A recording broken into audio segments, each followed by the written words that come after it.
crunch, bring it back, single leg swing. Let me teach you how to wrestle. Okay. Let me teach you how to wrestle. And welcome back to Wrestling Mindset. Today we're back with All-American Eric Barnett from Wisconsin. All-American, hi All-American. How's it going? Thank you for joining us. Going good. Thanks for having me. Absolutely. Man, so for, a crazy weight class the whole season, knowing that, hey, this is wide open for anyone, but at the same time, that means you're going to see a lot of good guys who don't even place.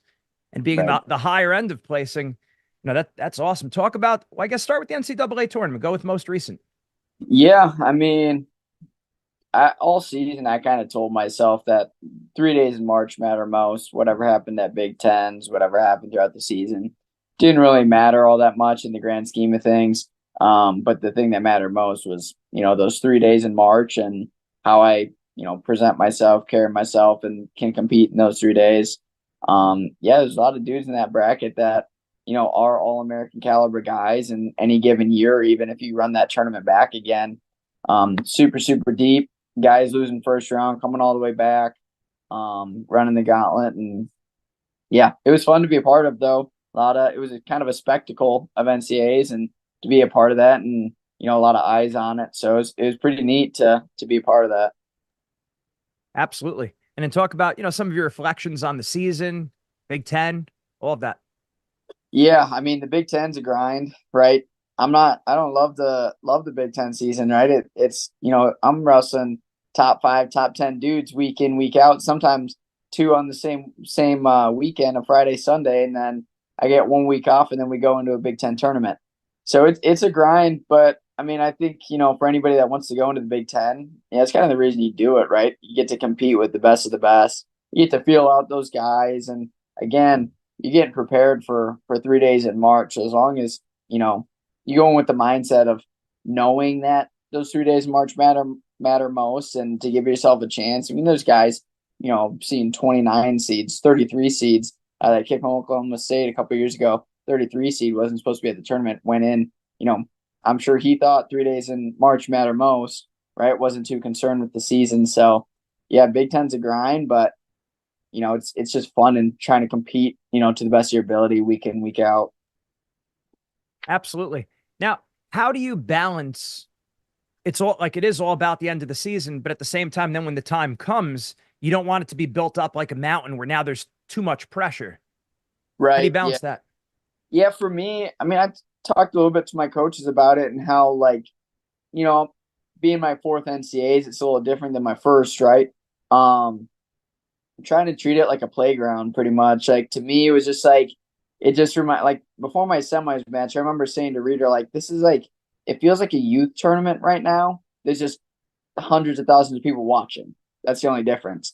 So it's just trying to make it a playground, not doing reckless stuff, but wrestling super hard and being smart, but also not being afraid to let it fly and be offensive and, put myself in positions to win. Not making it more than it is, right? It's just a wrestling match, and Bono preaches that a lot. It's just another wrestling match. The stakes are a little bit higher, and it's inevitable that you're going to think about it that way. I mean, obviously, we don't want to go out and try something that we try in a duel at the NCAA tournament, but yeah, trying your best not to make it more than it is. Yeah. Now, are there practical steps that you and your team take to keep that mentality? Are there certain things you're reminding yourself, or the coaches are saying, like you said, on a regular basis, they're telling you not making it more than it is, things like that? So for me, the big thing I tell myself is to be grateful for the opportunity to compete, right? Not a lot of people, get to go to the Big Ten or go to college to wrestle, let alone Division I, let alone Big Ten school, right? Big Ten, obviously there's schools outside of the Big Ten that are very good, but Big Ten, I would say, is the pinnacle of folk style college wrestling. And to be able to, have those opportunities to compete, through a Big Ten school in Wisconsin and representing my home state, just grateful to compete. And when I feel grateful to compete and have those opportunities, it allows me to wrestle more freely. I'm not so stiff and thinking about having to win. Again, obviously winning's great and everything, and that's kind of the goal when you go out to wrestle. Obviously you want to get your hand raised. but there's a lot of learning tools to it too. And, for me, I'm already in the mindset now of coaching. I'm done competing. So it's like, what can I learn through this process to be a better coach and to create athletes that, can learn to love the sport, not so fixated on results and treating every match like it is a match, right? Nothing too big, nothing too low, but it's just another match. Awesome. Talk about how just Wisconsin, University of Wisconsin, how that place has prepared you, the coaches, the team, the facilities. Mm-hmm. Yeah.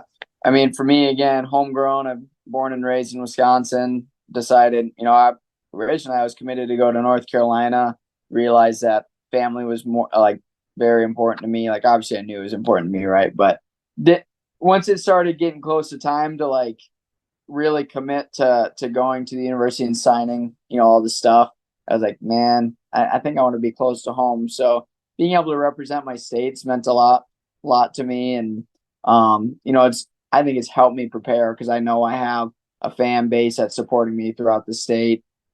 People constantly reaching out to me in support, which, kind of fuels my fire and fuels my why I do it, why I put myself through the things I put myself through. The resources here are great. Facilities, I got a wrestling mat to get better on, right? A lot of people talk about like facilities and needing to be like this extravagant thing. Like, yeah, it's definitely nice to have like the biggest, best, newest stuff. But my mindset is kind of like, if you give me a wrestling mat, I have an opportunity to get better. Kind of old school in that way. You could put me in a freaking barn. There's a wrestling mat on it. I'll get better. So just like, I think the resources here, are top notch: nutrition, strength and conditioning, and all that. So, definitely helped me prepare, outside of the wrestling world too, like trying to be the healthiest, best version of me, just in outside of wrestling with my relationships with, all that type of stuff with, my future work life and everything like that. So now you're going into coaching, you were saying, or I'm going to see on your profile, it says personal finance, your page in Wisconsin. Yeah. Yeah. So I'm right now, I'm an intern at Northwestern Mutual, plans to go into financial advising and see how good at that I can be. But I'll coach in some capacity, whether it's a club or, future coaching gig in college. Kind of just play the cards, and, I'm pretty free and open to opportunities, right? I love the sport. I'll be around it, forever. Can't, I'm already itching to get back on the mat. So whenever my body allows me to do that, I'll be out on the mat. So, but yeah, right now the plan is just coach in whatever capacity, doing camps and stuff. And the time is now to take your mindset to the next level with Wrestling Mindset. Make sure you go to our website, wrestlingmindset.com, and sign up for your free trial session today. Don't wait any longer. You want the mental edge right now. When you sign up for the free trial session, you're also going to get a copy of our free ebook, Building the Predator Mindset. This book has helped thousands of people build confidence, relax under pressure, get motivated, and build mental toughness in wrestling, school, and life. Make sure you sign up for your free trial session today. Giving back to the youth, and then doing financial advising and trying to see how good at that I can be. Awesome. I see you have two brothers. Did they wrestle too? One of them wrestled. Yep. One of them wrestled all through high school. Was state finalist his senior year. Definitely, was a key person to make me who I am. I mean, he's 2 years older than me, could beat me up, up until I was a sophomore in college. And even then I was like, dude, you don't even wrestle anymore. How are you like scoring on me and stuff? He's crazy funky, and that's probably where I got some of it from too. But yeah, definitely pushed me to be a better wrestler and better person. That's awesome. And I know it's going away from school, then you'd be far from the family, and that's a tough thing because I have two brothers also, and that'd be really hard to be away from everyone. Are you the youngest or the middle? I'm the youngest. Yep, and the little baby. Right. Nice. No, so everything was a lot easier on you. I'm the oldest. It was a lot harder on me than the youngest one, but I don't know, maybe different in your house. I got away with a lot, I'll say that. There we go. All right, so Now talk about what wrestling club did you go to in Wisconsin growing up, or So at any point? I was kind of all over. I'd say the main one. So when I started going in fourth grade was World Gold Wrestling with Dennis Hall, and then Aviators up in the Fox Valley where I'm from. So those were two of the main clubs I went to, but I traveled around a lot, going to like X Factor too. But one main thing in high school that I think I did differently than most kids was I would always just call up dudes like, if you're within an hour radius of me, I'm gonna find a mat and we're gonna go wrestle and we're just gonna do it on our own. Sometimes we get a coach involved to make sure we get our work done and work hard and don't wrestle too much live because I was a fiend for live in high school. Always wanted to wrestle live, so putting us through drills and stuff. But yeah, I was always calling up dudes and had my mom drive me everywhere until I got my license, and then I was driving an hour away, sometimes hour and a half away to go find a partner, and we'd go scrap for a couple hours and then go get food and call it a day. So yeah, I was kind of I wouldn't tie myself like to a club all that much, but those are kind of the clubs that I've been a part of throughout my career.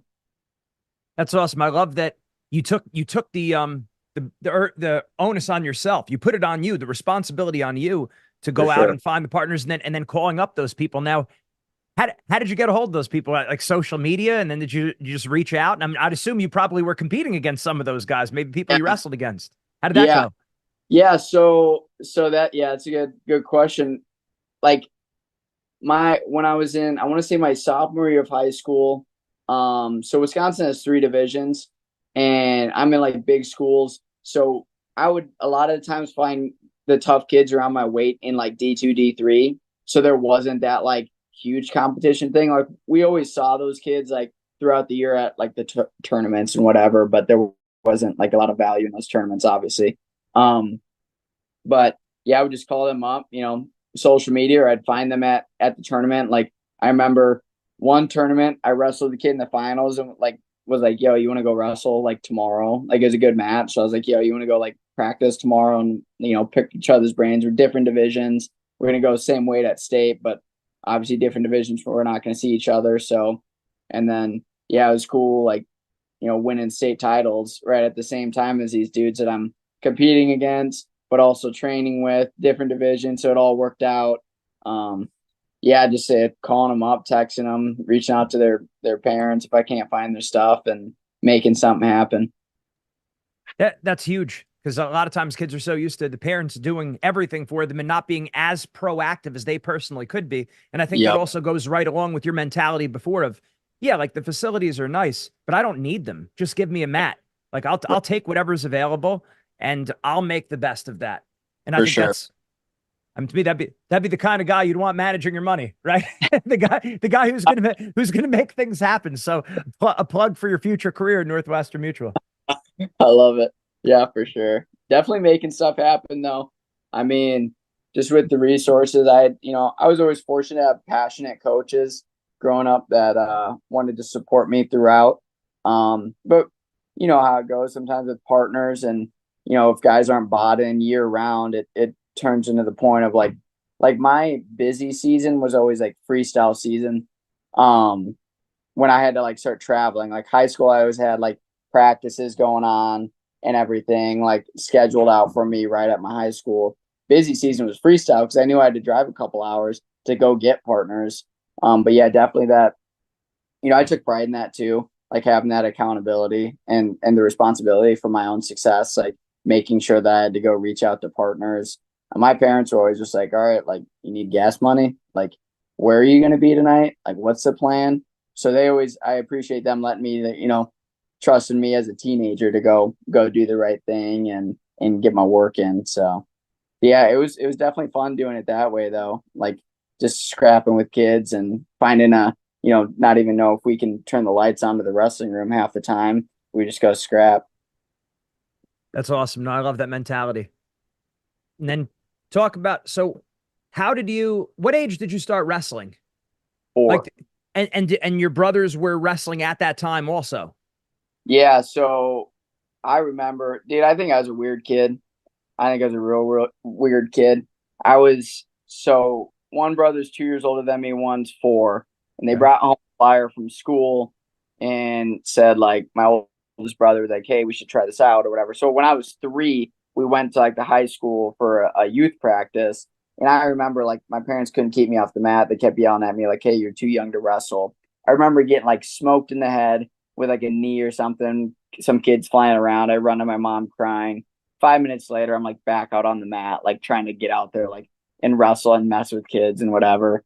So yeah, right. Basically, I started wrestling when I was 4, but I was trying to get out there when I was like 3, just ready to rock and roll. And they wrestled for a few. My oldest brother wrestled for a few years after that, and then quit. But yeah, then me and my middle brother rolled all the way through high school. Did you guys play other sports growing up? Yeah, I played football, baseball, ran cross country, did some gymnastics, did track. Was pretty into baseball until about 5th grade, until I started doing freestyle Greco. And then I just like told my parents I didn't want to do it anymore. Just wanted to like wrestle year round and do that thing. They always made me take August off though. They like forced me to take time off the mat because I was like a little psychopath when I was like 10, trying to like wrestle every single day. So yeah, but I played a lot of sports. It was good to learn how to compete in different things. Yeah, I hear a lot of good things about gymnastics from wrestlers. What age did you start that, and how long did you do that?